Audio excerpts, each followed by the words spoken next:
Pataasan na lang ng ihi yung mga yon. Di ba? Bakit kaya pinatay ni Trump naman si ano? Yung presidente ng ano tawag nito?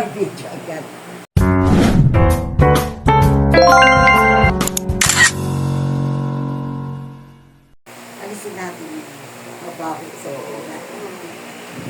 Alisin na natin ang pera ng sumahan kasi nangangamoy dahil sa hindi nag-reflect sa iba. Kaya kami na ito yung napapanggap na gagawin. Lord, nananampalataya kami. We trust in you. We trust in you. And with an increased faith, Lord.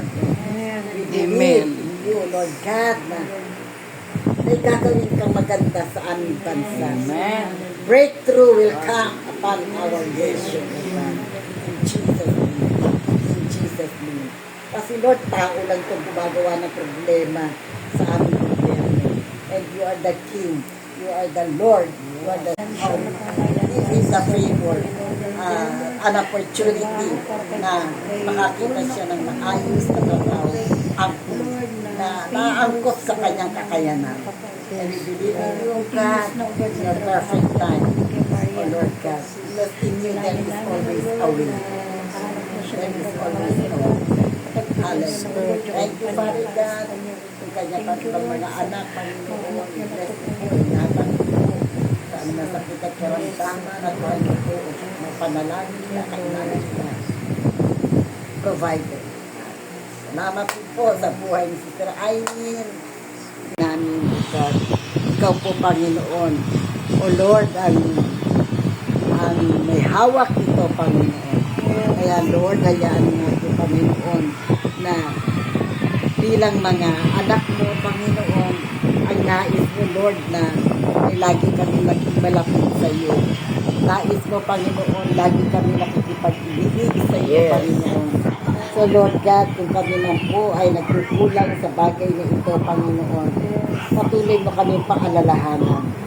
Lord, hayaan mo ang iyong salita, O God, ay siya patuloy na maging, Lord, ang pinaka sustansya o pinaka-vitamins namin sa buhay namin, O God, upang kami ay manatiling malakas, O God, masigla at patuloy na gumaganap sa mga bagay na pinagagawa mo sa amin, sa mga tungkulin namin, O God, bilang nanay, asawa, God, Lord, at bilang mga manggagawa mo, Lord God. Hayaan mo rin po, Panginoon, na ano man ang maging problema namin, pagdadaanan, O God, Lord, hayaan mo po, Panginoon, na patuloy kami magtiwala sa iyo, kumapit sa iyo, Panginoon.